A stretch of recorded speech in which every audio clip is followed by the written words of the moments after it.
Welcome back to Season 4 of the Midwifery Wisdom Podcast. We are so excited to have you all back for this new season. We have so many new and exciting things to bring to you. A new co-host, some new topics, and of course, all of the incredible stories and wisdom that we have each season. One of the most exciting changes we have this season is that we are now produced by the Midwifery Wisdom Foundation. The foundation is a 501c3 nonprofit organization based in Texas that aims at supporting midwives. We will have a lot more information about this to come, but just know that it is something truly remarkable. If you love what you've been hearing, take a second to drop a review in whatever podcast platform you're listening on. It really makes a difference for our show. It helps us to know both what you're loving and what you would like to hear in the future. In this episode, we get to hear from our wonderful Augustine. Side note, I was just talking with her tonight. It's Halloween. She got to spend the whole evening holding a brand new snuggly baby and passing out candy. Doesn't that just sound like the perfect way to spend your night? This week, she's talking with Rebecca Cohen, a holistic women's healthcare physician who has spent the last 30 years dedicated to working with women. Rebecca has extensive training in midwifery, family medicine, obstetrics, herbal medicine, and traditional healing practices from around the world. She's a mother of 9 children and is devoted to orienting women to their own inner knowing as they thrive in sovereignty, fully realizing their vibrant health and creative potential. Her practice, Full Circle Holistic, seeks to guide women to reclaim their womb wisdom and honor the sacredness of their bodies. I was trained as a midwife before medical school, and then I was a physician, and first I was at Casa de Nacimiento in El Paso, and then did medical school, chose to do family medicine residency, even though I knew I wanted to do OB, and then obstetrics fellowship. So I was like a surgical OB and FOB. And then I had 5 kids in 8 years, and then I adopted 4 more, and then I stepped away from birth work. And then now my kids are finally old enough where I was returning. So I started taking Rochelle Garcia Sega's course, her 9-month innate postpartum course. And it was 4 to 6 p.m. on Wednesdays, which is when my kids have I'm if my family can't do that, then I'm gone for 2 hours when they know what it is each week. I'm not going to be out. So that was my start. And then I did radical birth keeping school with Free Birth Society. And then I did Wapios, Matrona. And then now I'm doing home births again. And yeah. Amazing. Well, I saw your website and it just stopped me in my tracks, which is what you probably hear this feedback a lot. So your website says, in service of women's health and sovereignty, you are not broken, you are whole, sacred, and powerful. And then there's this doctor with MD afterwards. And I was like, who is this person? I have to know more. You're probably aware how radically different your perspective, your take on women's healthcare is compared to your colleagues. And I wonder, I have a lot of questions for you today, but one of my main questions is how do you navigate that diametric opposites? How do you walk in these two spaces? Is it really difficult for you? What kind of feedback do you get from your colleagues? How do you exist in both spaces? Yeah. So one thing that I really needed to do was release myself from the concept of the feedback of my colleagues. And because I took the break, so, I had 5 kids in 8 years. I was actually still at the hospital. I was kind of known as the natural birth doctor in the hospital. I worked with a nurse midwife and was rolling it a lot, working maybe less than my full OB colleagues, but still a ton for a mom with 5 young kids. And then I stepped back. And when I stepped back, I had this feeling if I would have thought I was leaving birth forever, I wouldn't have been able to step back. I just wouldn't have. But I kind of joked about it. And I was like, well, when I come back, I'm going to be the granny midwife. And whereas before I was sort of, having babies myself and having my friends' babies. And I did a few home births on the side. I was really on the down low about myself, my own home births. My husband's a neonatologist. It's not like we hid it, but we didn't necessarily talk about it. The home births of the friends that I had, and I had friends that were that direct entry midwives is what we called them at the time. And I might attend their home births, didn't really let the hospital know at all. And so at that point in time, it was more hidden. But then as I stepped away,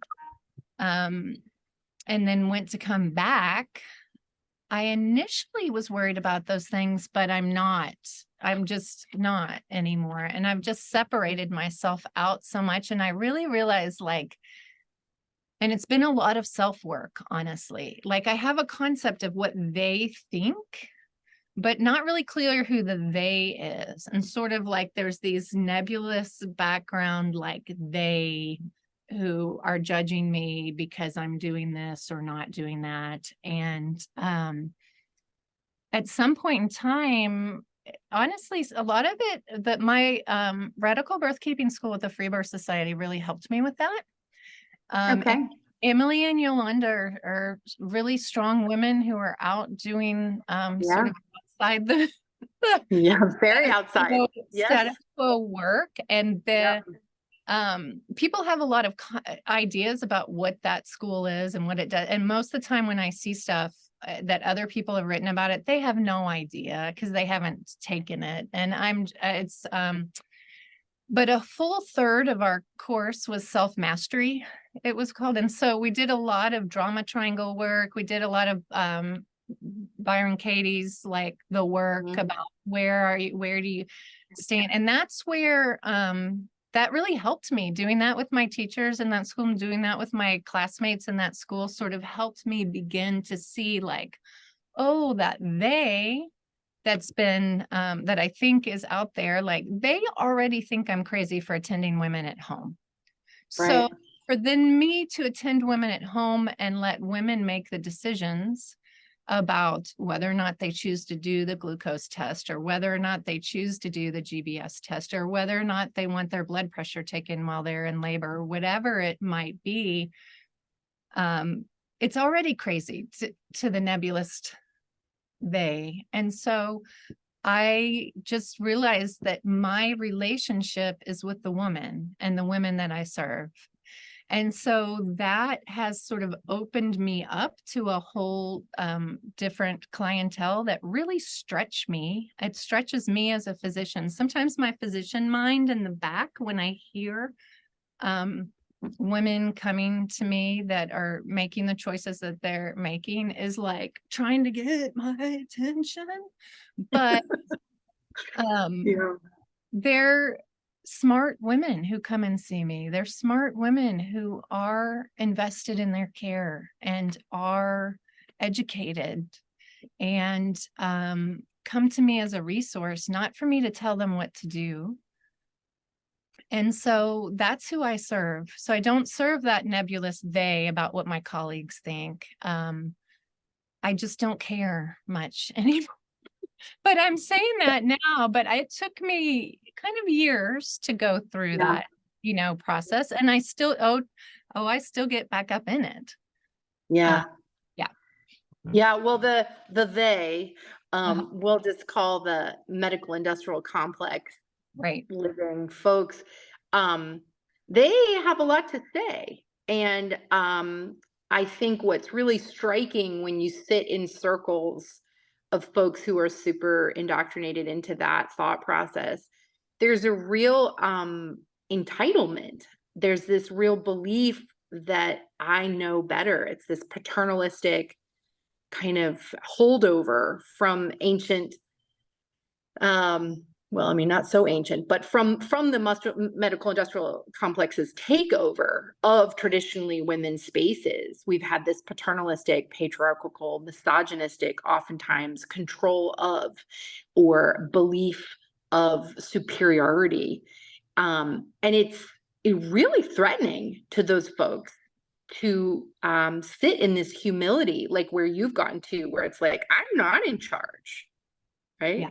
Yeah. It's very threatening, and it's very interesting. Like, so often when people hear the term like patriarchal, they think it has to be a man doing it, or Right. misogynistic, that Yeah. it has to be a man. No. It's And oftentimes women. Well, I mean, and yeah, it's the same way with like female genital mutilation or female circumcision, right? It's oftentimes perpetrated by women, even though it exists within the patriarchy. And so, yeah, that's a really important distinction, that sometimes women are the worst perpetrators of the misogyny and the patriarchy and the paternalism. yeah, I think that, you know, even phrases like shared decision making, I thought, I got to Problematic. go Yeah, shared totally. decision making. And Yeah. it's not shared decision making. It's really the woman's decision. And it is radical, and radical being back to the roots. If you look at the root Latin of the word radical, back to the roots, like coming back to our roots. What's really happening in this dynamic? It's myself and this woman, and I am here really in service to her, and she is sovereign. She is the queen. There's practical way, and it's this deep deep relationship. Like, I go slow, I don't take a ton of people, and I go deep. And that's really, it's whether you're coming to see me in my office for like a more like whether it's a gynecological type issue, or we have 2-hour intakes and 1-hour follow-up. And I couldn't do that before with where I was. I couldn't do that with billing insurance. It's unfortunate. I couldn't do that with billing insurance. I couldn't do that when I sat in a hospital system, or and so but that sort of radicalness of coming back to the roots of what does it mean to sit with women and serve women. And it's a process. It's an undoing, and it's a reframing every single time. And honestly, a lot of the women who come and see me initially for their births, that's new to them too. Like, it requires a lot of work on their part. And some of them are down, but they don't quite know what that means. And so to have the mirror and reflect back and say, well, here's this information about it, here's that information about it. And well, what do you think's best? I don't answer. What do you think? Yeah, I never do either. Yeah, that's dangerous, right? Because the way that our patriarchal society has set up experts as like people who sit above, right? They've pedestalized most experts.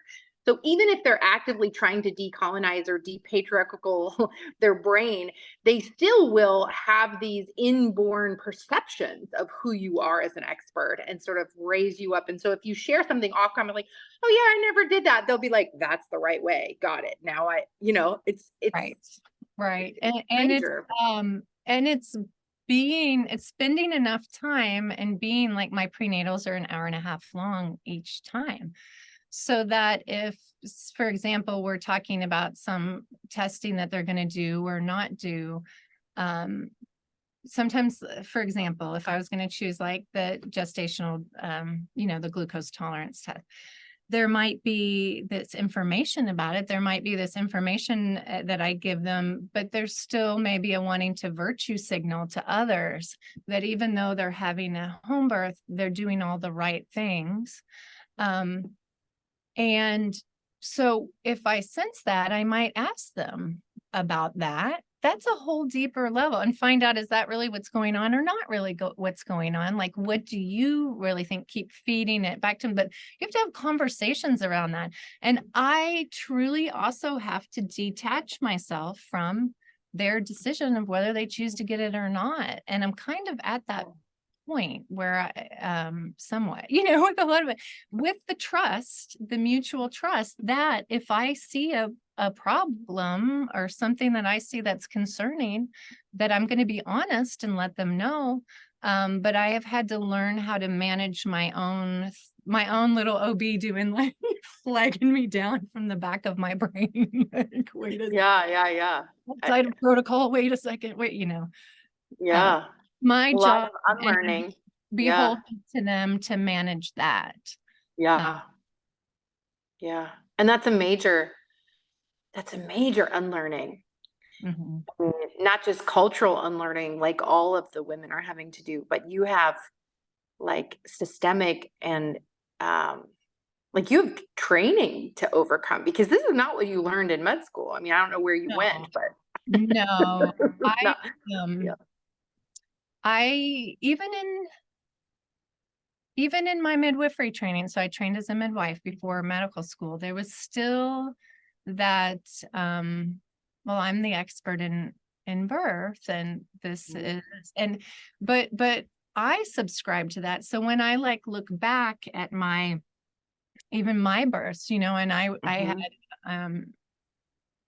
variety of different birth stories over my 5 births, but my first one and my second one, I was coming post dates, right? And so we were doing things like stripping membranes and taking castor oil and all of that. And I was down. I was agreeing to that because in my mind, 42 was the cutoff. It never kind of occurred to me. And some of the challenges that I had with those births were a result of that. There was not discussion of risk. Like we talk about risk now, and then it sort of explains the difference between absolute risk and relative risk. Honestly, I think a lot of my OB colleagues don't understand sometimes that difference, which is, it's 3 times more likely. Well, it just went from 1 in 100,000 to 3 in 100,000. So that's the absolute risk there. So what are we really saying about 3 times more likely? But then there's personal risk, and my sense of risk is very different from the women that I sit with, potentially. And so that risk really is a personal choice. Is what I deem risky may not be what you deem risky for our own backgrounds and that. And so it's always a conversation, really, and not so cut and dried. Yeah, it's definitely not. Although, again, the Mick likes to make it cut and dried. My current love and teaching fodder is what I'm calling the Holy Trinity, which is risk assessment, boundary setting, and informed decision making. Because to me, it even though it's never shared decision making, it's always in relationship, and the relationship is oftentimes ignored in both extremes. So in high-tech mainstream medical world, the relationship is ignored, and there's this paternalistic, patriarchal, I know best kind of thing. But in really with women, groovy, crunchy, hippie midwife zones, it's also ignored in the opposite direction, where midwives are like, here, take of me, of all of me, my body, my breath, my phone number, every hour of my day, right? Yes.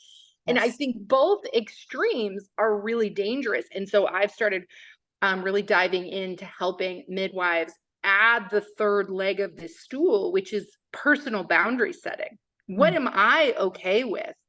The woman can choose whatever she wants. Like that person can actually have total sovereignty over their experience. They are in charge of their own bodies, just like I am in charge of my own body. And that is, if we want that for ourselves, we have to have that for everyone else, right? That's how that works.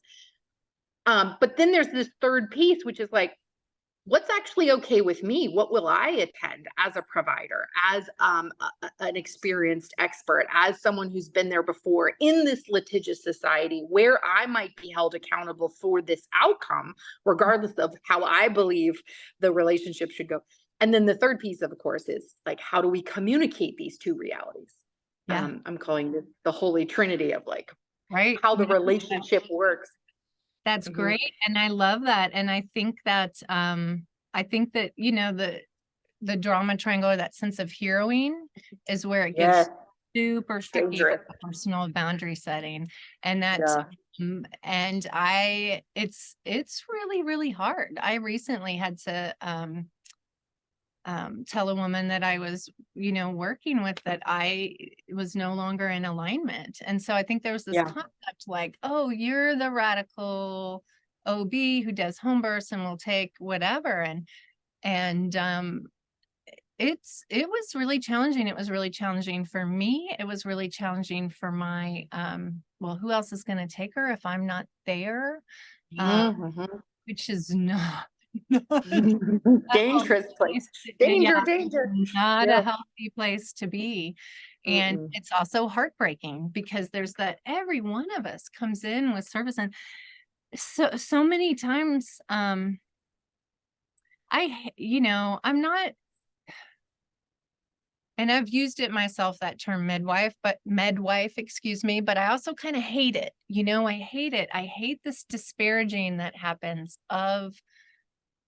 because I've been that person. I hate the straight out disparaging of whoever works in the hospital, and that the individuals are misogynistic and patriarchal. Yes, they're in a system that there are. And I've had to do a lot of self-work myself around, how is it that I participated in that? Because that's not what I wanted to be when I came in. And when I see any birth worker, regardless of what they're doing, they came in for a love of birth and a love of women, usually, and wanting to, and in service to them. I'm at least gonna hold that picture for them, unless I'm really shown otherwise. But I think it's generally true. And there is that sort of, when you're in the system, like, there were things that I saw that horrified me initially, coming from midwifery and then getting my OB training in medical school and all that. And then over the course of years, it's no longer horrifying. It just sort of is. And so what part of that, like, cognitive dissonance Mhm. took place, and Mhm. sometimes, feeling shameful about that, and sometimes compassionately forgiving myself about that. And I waver somewhere between the two, because I was definitely a part of it. And so, Yeah. um, Yeah. It's such, gosh, it's such a David and Goliath, right? Like this pushback. And the pushback is like, it seems so obvious to those of us who get it. Like, of course, everyone's in charge of their own body. Like, duh. But somehow, it does not seem obvious to folks on the other side. And I think it's interesting because, like, public health is a big part of this. And I talk about this a lot when I'm meeting with clients myself. Is like the difference between information that comes at you from a public health perspective versus from an individualized health perspective. And they're oftentimes at odds. yes, Um, absolutely. Yeah. yeah. And so when we look at the person, like, they absolutely deserve that sovereignty. But from a public health epidemiologic perspective, when we're talking about saving lives, it gets a little more tricky, right? Tell me how you play with this reality in your work. Well, I think, yeah. So I think, even when I was doing, like, more in the system OB, hepatitis B is one that comes up. And from a public health standpoint, it makes sense when you have, and I've worked, as many of us have in our medical training, in places where there's women who did not receive any care, where there were, sex workers, where there were women who had IV drug use. And from a public health perspective, it makes sense to give those babies that first shot of Hep B before they leave, because they may not be coming back for it, and they're in a high risk community for it. But on an individual level, for somebody who's not in those high risk environments, it doesn't make sense. And so that used to, that feels like I can tease it apart, but play that's with me in a easy, little bit. right? Yeah, let me play with me in a little bit. Back when I was in OB, I was able to have that conversation really quickly with women, and they would be able to get it. Yeah, but it goes. Play with me in a little bit harder of an arena. Try this on for size. Okay. I personally had babies by myself. I fully 100% believe in sovereign decision making and the right to autonomy and to no provider if you don't want. Like I'm fully supportive. However, when you look at the statistics, over and over and over, it's been demonstrated that babies have worse outcomes when there is not an attendant there in all care settings all across the world. So play with me on this piece. Like, how do you, as an educated medical provider and a sovereign woman yourself, how do you play on this place? Like, how do you justify, comprehend, explain this? Really, this is a rub, between what we believe and what is possible. Right. So, it's super easy when it's a woman standing across from me or sitting across from me who's choosing to have an unassisted, well, I guess it's rebirth now, right? Whatever the term is. Yeah. Whatever it's called. Yeah. Not hiring you to show up. Like, not hire me to show up. Frequently they come and see me during pregnancy if they have questions about herbs or this or that, or and I'll come out and visit them postpartum. And I feel like I don't need to quiz them over and over again about if they understand what they're doing. If I have a sense that then it's not, then I'm there for whatever they are asking me to do. Public policy wise, I don't think it should be, it goes back like fundamentally. It goes back to me about control over women's bodies. And so in particular, when we're talking about the way we give birth, it goes back to control over women's bodies. And I just don't have a place for it, even though it might be public. You can go I could go public policy. I could say, well, those babies are more likely to have NICU stays, and that takes more of our public health dollars, to do that, and long-term care, or whatever it is. Or loss of life, right? But who gets to say? Like, who gets to say that this is like, you're right at the point, right? Like, right. It's still paternalistic. Public health care is still paternalistic because it says public health care is absolutely paternalistic. We're going to save these babies no matter the cost to these women, right? That's what it says. Absolutely. So then, therefore, women's bodies are, a commodity. That's where that goes pretty quickly. Pretty quickly. And I don't. There's so much outrage, and there's so much. I stand with the women, I guess. Is how I would say. No, I mean, I do too. I just, it's so conflicting because the public health policies, the recommendations to reduce the risk and loss of life and NICU and like, blah, it's so compelling because we do want to save lives and we do want to have great outcomes and what have you. But it really is like what Breach Without Borders, what RICSA has done so tremendously is tease apart this is not apples and apples. Let's look at the actual apples and oranges debate here. And while babies definitely fare better with cesareans, women do not. So here's the thing, right? We need to do the same thing for all of community-based birth, like all of birth. We need to do the same thing. Mm-hmm. Yeah. RICSA does an absolutely amazing job, and it still comes up. I was at the recent Breach and Twins conference, and she was there, and it like you mentioned, it is true that breech babies, unassisted, there are, there's a higher likelihood of loss and NICU stays, et cetera, from that. And that being said, individually, I think Rick's is in the same boat as you, Augustine, where she chose to have unassisted baby. And they're both there. And I think what maybe makes me a little bit different is that,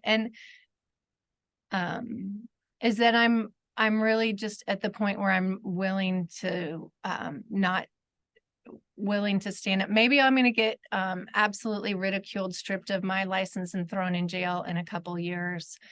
And I'm going to have something else, and it's going to be incredibly damaging for my family. And I'm going to have something else to say on the matter, Augustine. And if I was teaching, if I was more than myself just here and I was teaching baby midwives, there's a lot deeper conversation to be had. And I don't think my way is the right way. It's to practice midwifery or obstetrics or whatever I am. It's the right way for me right now. And I feel convicted enough that I'm willing to risk. And I get it, because you know what, if midwives start getting, it's that concern of like midwives start getting their licenses stripped and thrown in jail, and it's then in general more midwives are on a public health standpoint needed to serve. We're very unmidwifed under midwifed here. Very under midwifed. Yeah. In fact, 50% of counties in the United States don't have an obstetric provider of any kind.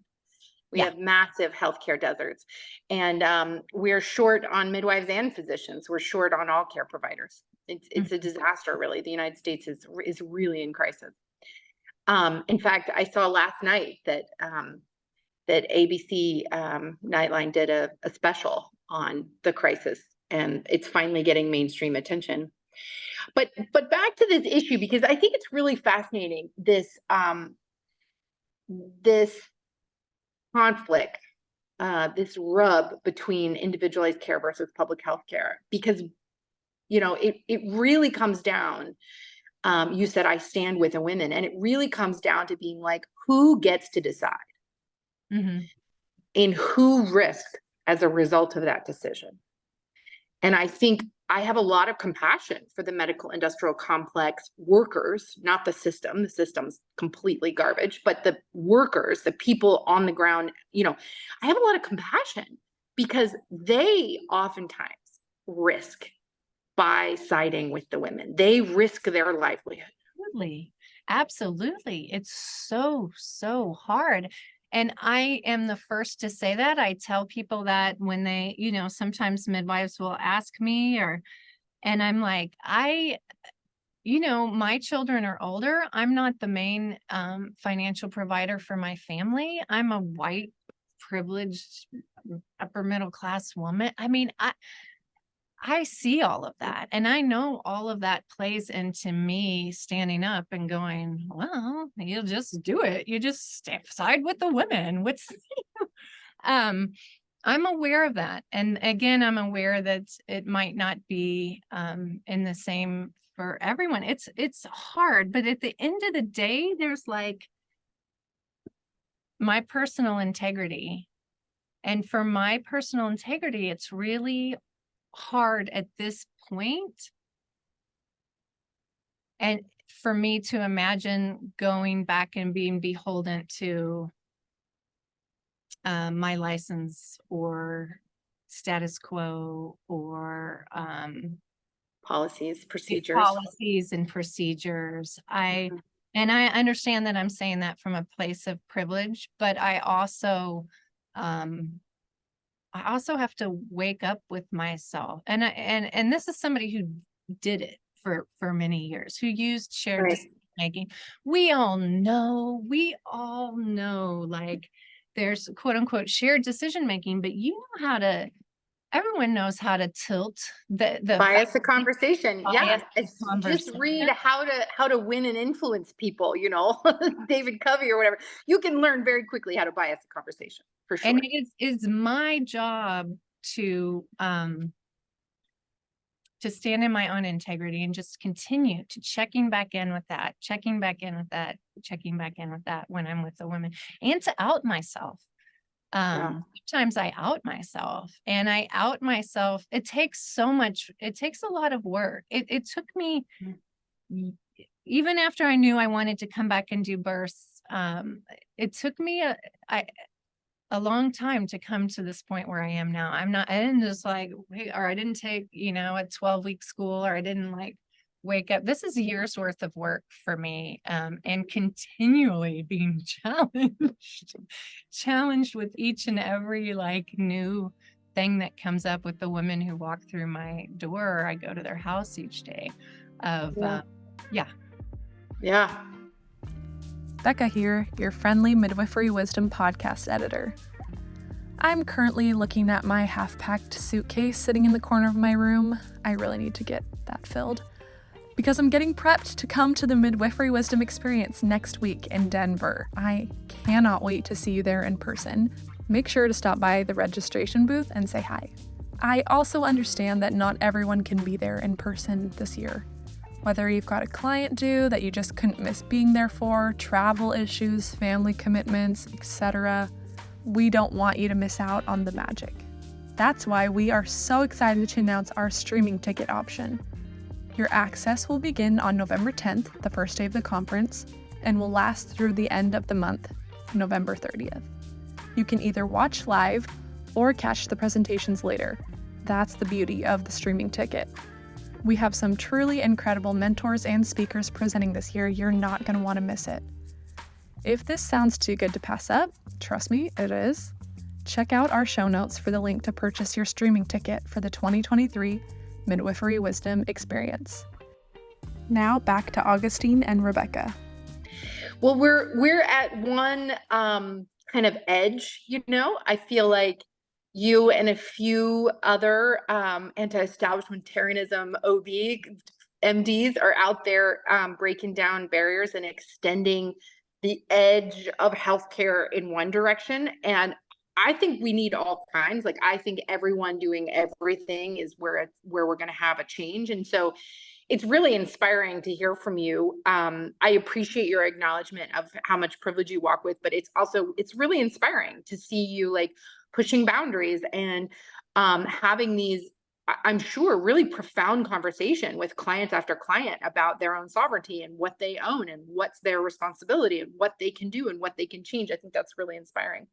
But I want to go in, I want to talk about really another frontier that is equally as devastating, and that is or not equally as devastating. There's no equality here. It's a challenge. But when we talk about these like healthcare deserts, when we talk about, we have food deserts across the United States, we know that Black and brown women are 3 to 4 times more likely to die in childbirth than their white counterparts.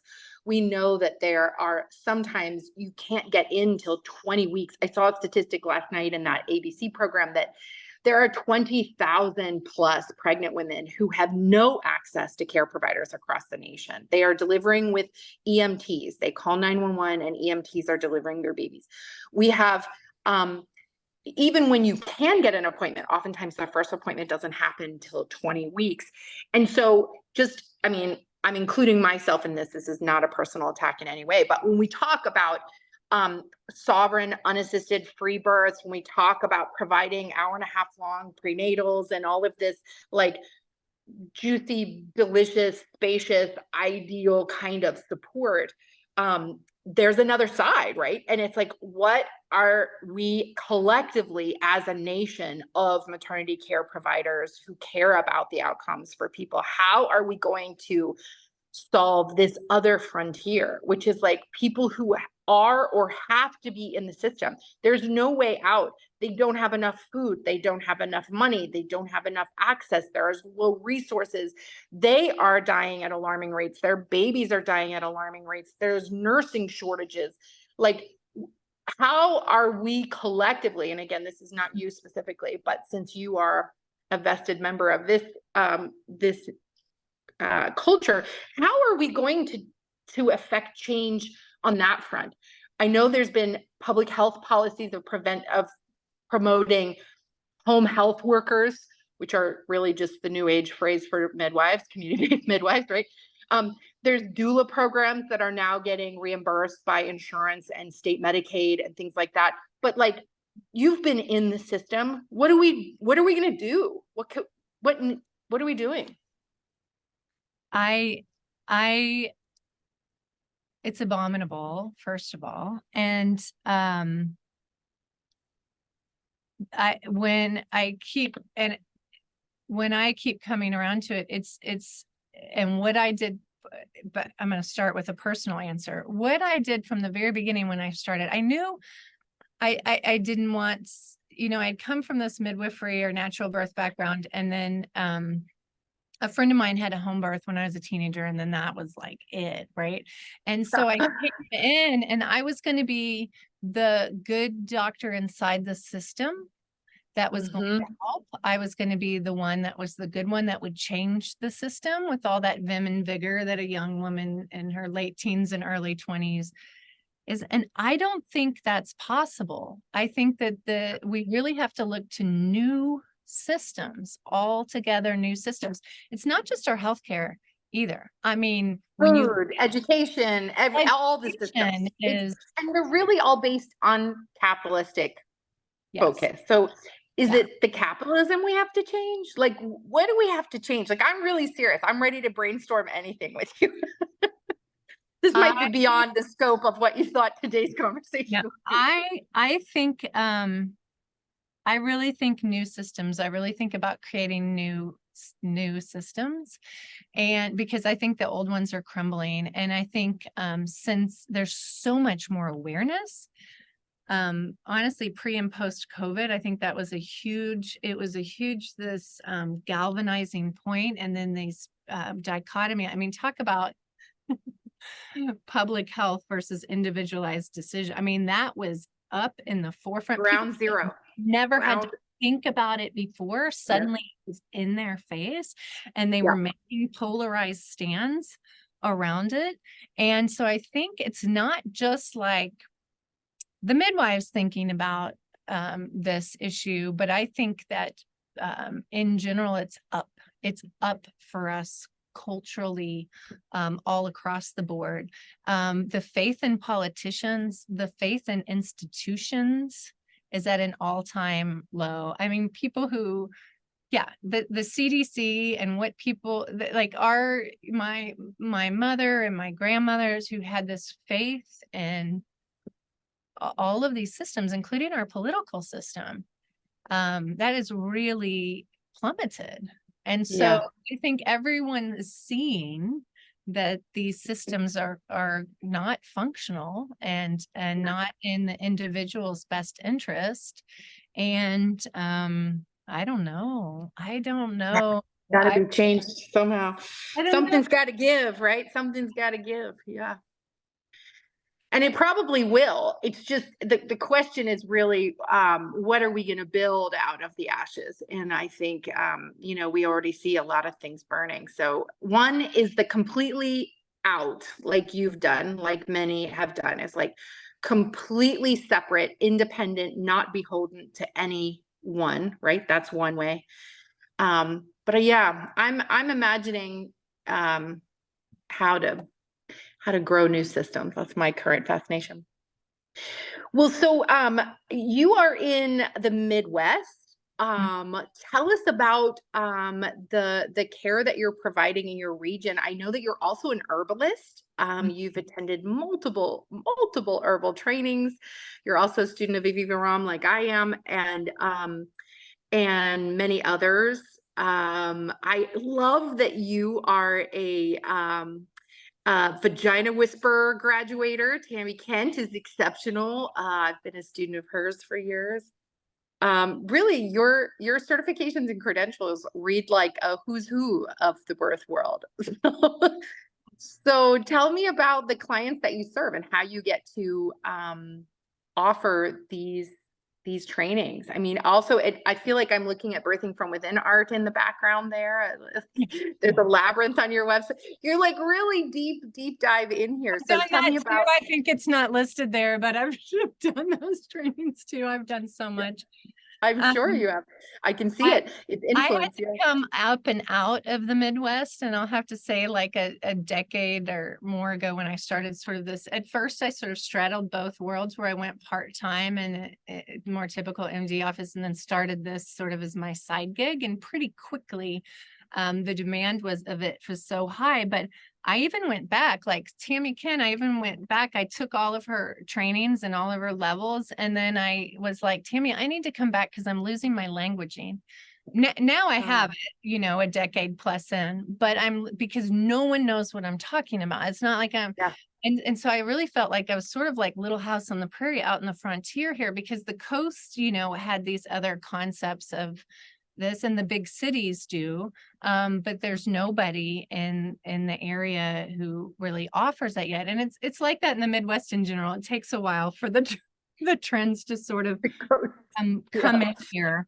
And so I think one thing too is that stepping out of those, yes, I have all those things that I've done, but I still, until very recently, never called myself an herbalist, despite the fact that I started taking my first herbal classes and doing my own tinctures when I was a teenager, which is now over 30 years ago. But I was like, well, I haven't done herbalism, whatever herbalism school. And it's, there's sort of this certification, which I tell women all the time, and I do some trainings for birth workers, about, for example, I have one that I do on like the postpartum root care, the care of the woman's body postpartum, and I'll have doulas and midwives and all sorts of people come. And this concept that you have to have like a pelvic hydrotherapy certificate to do a vaginal steam, or that you have to have a massage certificate in order to put your hands on a woman's body after birth and touch her feet and rub her shoulders that you don't know. And I really was there for a long time. Honestly, my website was just redone last fall, and that was the first time I called myself an herbalist on it, despite the fact that I've been making tinctures and giving them. It was like, oh, can I do that? And so I've sort of had to unwrap and unwind to say, yeah, okay, I think it's folk herbalist, like and we're all folk herbalists. And so that's one of the things that I love doing, is teaching women, reclaiming, reclaiming and teach. And then it goes into sovereign herbalism. And there's some great people who do like courses on that, like feral herbalism, sovereign herbalism, coming back to, this is just what we did. That's what our grandmothers did. Not that long ago. They absolutely did. And we've sort of begun outsourcing that. Well, we've had this commodification, right? In the patriarchy. That's what all the certifications are about. Is like, you have to pay to play. You have to pay to access your own sovereign knowledge. And that is a real reclaiming. It's so exciting. So what does your ideal, or what does your customer look like? Who, or your client, or who do you work with? Who's the people that you work with? I work with women across the spectrum, from young women to older women. And so pretty much anyone who would be going to see like an OB-GYN, or going to see a GYN about their body, and they are looking for how to do it themselves, more or less, right? And so if they have endometriosis, well, what can I do myself? Whether it's what you're doing lifestyle choices wise, herbs that you can take, meditations for your womb space, whatever it is, that sort of cross healing. And so a lot of times my women who come and see me are from two different spectrum. One is those that are never going to knock on the door of a typical medical provider at all, and they want to come see me because they're not going there at all. My other, which are more interesting and fun sometimes to work with, are those that have been there. And I'm like their Hail Mary. They don't really understand what it is that I do, and they've never taken an herb in their life or made themselves a infusion, or but they're like, this didn't work for me. And then here I am at your doorstep. So and then, I also work with pregnant women throughout their time. Postpartum, oh, it's a big love of mine. That's another one where if you start talking about the lack of postpartum care and what comes up, will absolutely tear your hair out. And having taken Rochelle Garcia Saliga's course on innate postpartum, where she teaches us all of these great foundations for how to take care of women in their postpartum time, and then the graduates coming out and offering it to the community. And again, like you can tell I'm a course taker. So I went back and I did the next one where I got trained to teach her classes and, all of that. And hearing that people don't show, women don't show, they don't even know what, and that happens with me a lot. They don't even necessarily know what it is that they need. And so they can't frame their question about it. They don't know what it means to be sovereign in their own healthcare or in their own pregnancy. And so, yeah. Yeah. I mean, that's that other side, is that there's this other frontier, which is like women, people who have been so indoctrinated into the medical industrial complex that they don't even know that there's an alternative. They don't even know there's another way. They don't even know that they have rights or sovereignty. Mm-hmm. And I get a lot of people who are like, oh, a doctor who does home births, great. That's just the mix I'm looking for. And then I have this initial, I call it an alignment session. We do it where it's 2 hours and we sit down and sort of are like, okay, that's not actually that kind of care that you're getting. It's a different kind of care. And some come in knowing, but honestly, and I used to sort of freak out when the ones did, and they didn't really get me, or they didn't really get what I was asking, or how I envisioned that our relationship was together. And I don't as much anymore, because there's a lot to be gained there. And there's a lot that we walk through together through that and that reframing, which is so lovely, in particular through like the pregnancy, birth, and postpartum time, to see that kind of emerging and blooming when it wasn't there, and see them have more confidence. That's where I get, oh, that's changing the world. It's absolutely changing the world. It's changing the way they're mothering their children and the decisions they make. It begins to, they rise through that. And so when you first asked me what's your ideal client, I'm like, oh, my first thought that came through my head was, oh, the woman who's ready to, be, that knows she's sovereign and comes in, but in a way, and they're great. But in a way, those are the easy ones. Those are the super easy ones. And that's ideal for me on a lazy day. But the juiciness comes from those that we're figuring it out together. I love that. Yeah, sometimes that's my favorite too. The transformation arc is so much bigger when they come from that world, that it's really beautiful to watch, right? Right. It's an honor to witness, and it's not mine, and it's not because of me or anything like that. It's just they were just ready, right? When you're ready, the teacher appears. It's my privilege to be able to witness that, really. Yeah. Totally. Well, of all the care that you provide, this full spectrum, whole life cycle care, what do you see the most of? Are you seeing folks in postmenopausal time? Are you seeing mostly pregnant folks? Do you see people care? You could talk about perimenopause and menopause, and that's certainly up. Like the awareness is up about that. When I first started doing looking at birth work and in midwifery work in the early 90s, so this is kind of like the internet was a baby, right?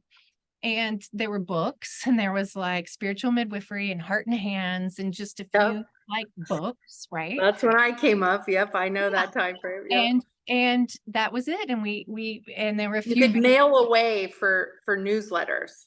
Yeah. And then you would get a newsletter in the mail, and you would read it cover to cover. Yeah, I got Birth Gazette and Midwifery Today when it was on paper. And I got the VHS videos from Birth Gazette on like the farm. Yes. Midwives, and went to those conferences. Right?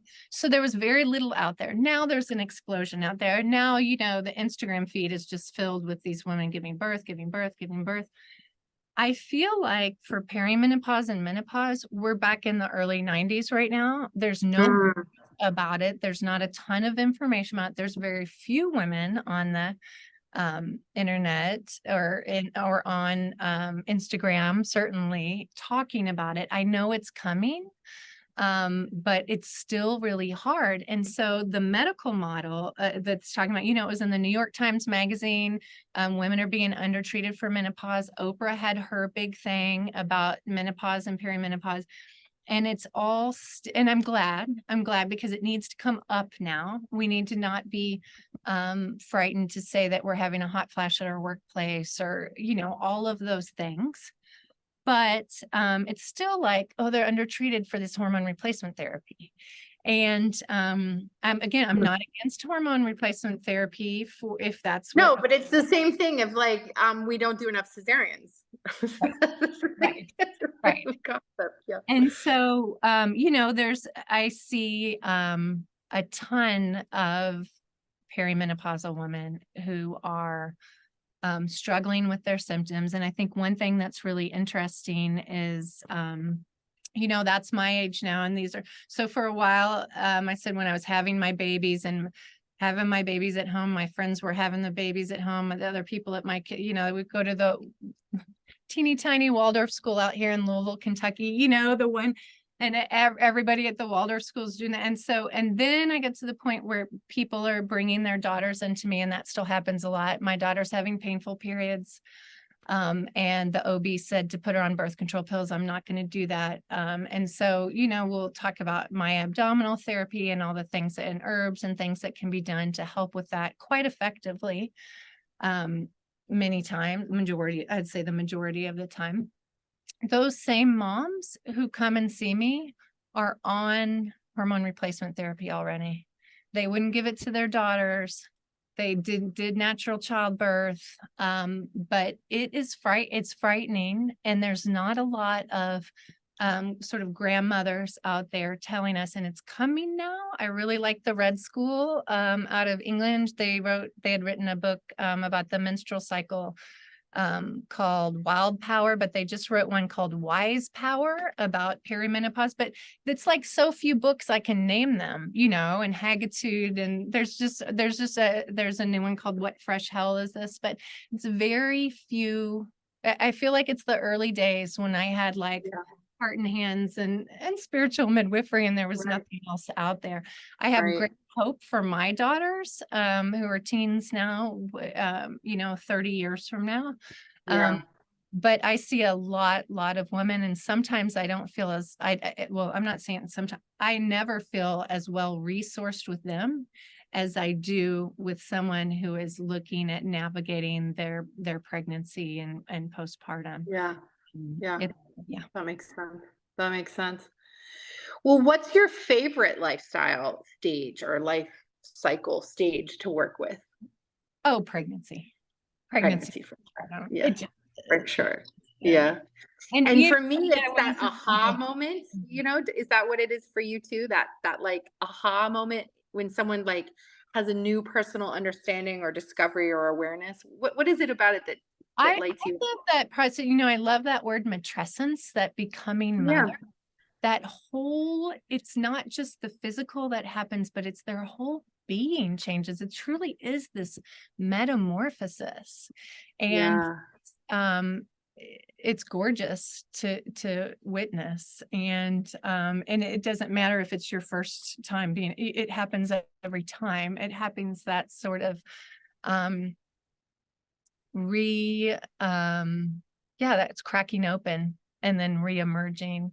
And that's where I think that cocooning of the postpartum time is so important. So when that re-emerging takes place, it's in full splendor. But that's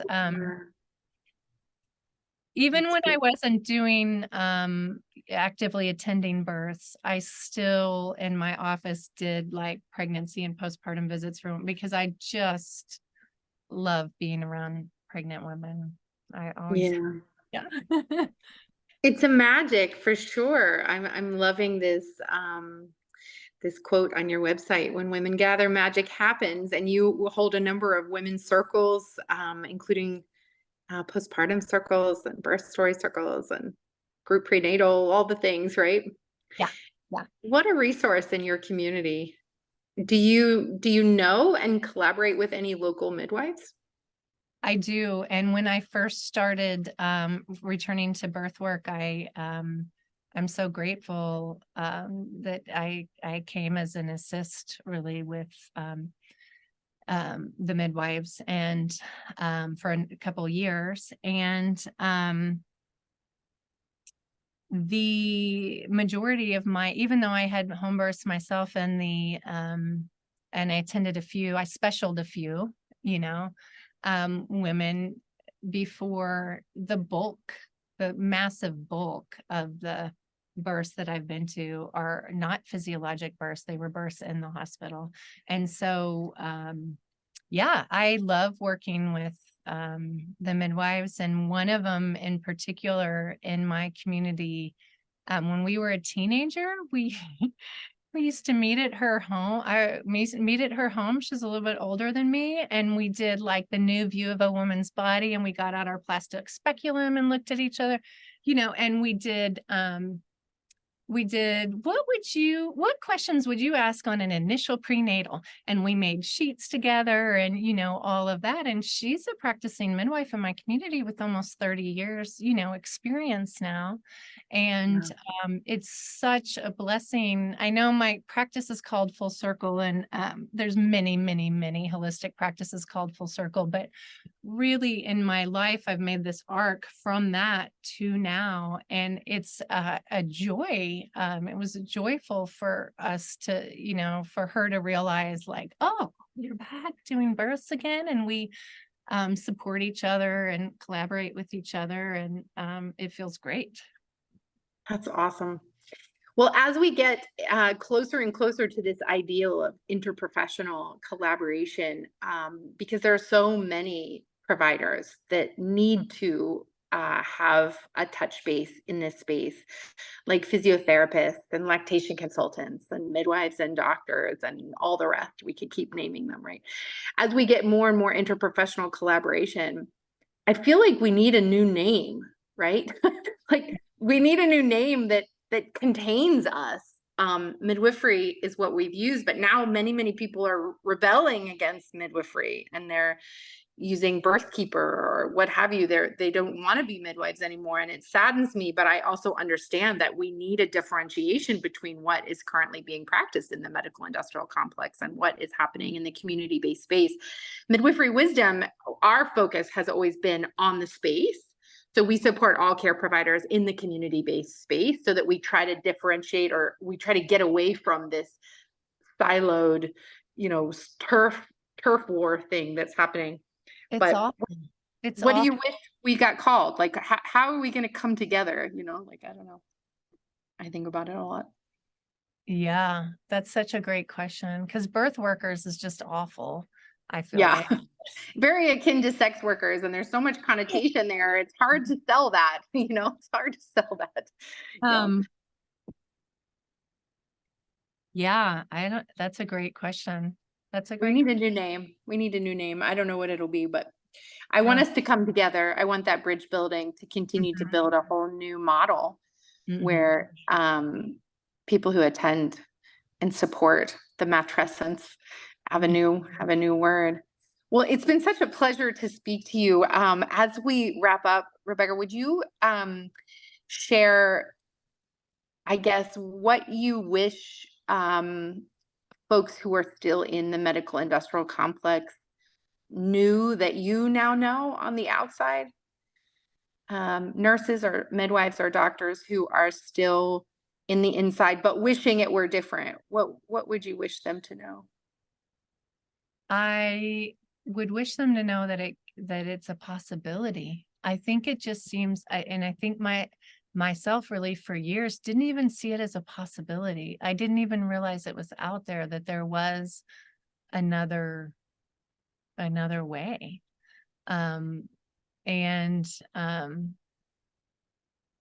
Yeah, I think that's it. And I think the other thing is that women can be trusted. We say,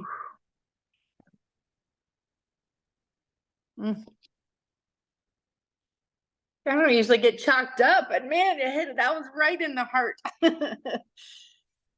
Yeah. I want to give you a hug right now through the screen. I know. Screen hug.